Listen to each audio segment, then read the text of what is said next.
Ang tulang to ay pinamagatang sinasamba kita.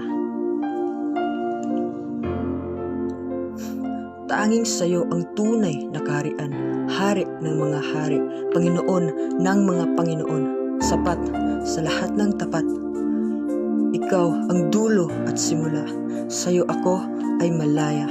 Ikaw ang kaangahangang tagapayo at nasa iyo ang Espiritu Santo.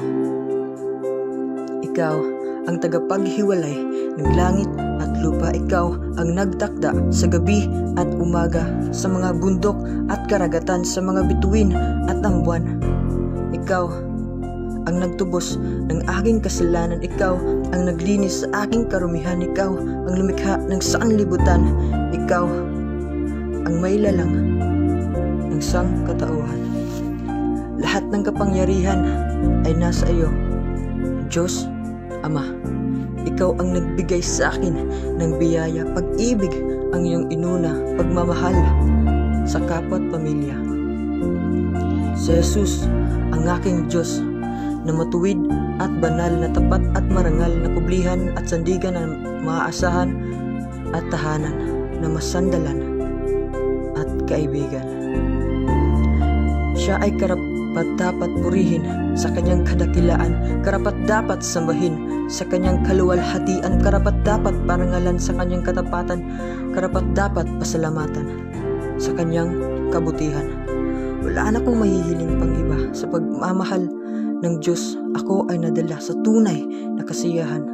Kahit minsan ko siyang tinalikuran, kahit madalas ko siyang nakakalimutan, hinikayat pa rin ako sa tamang daan.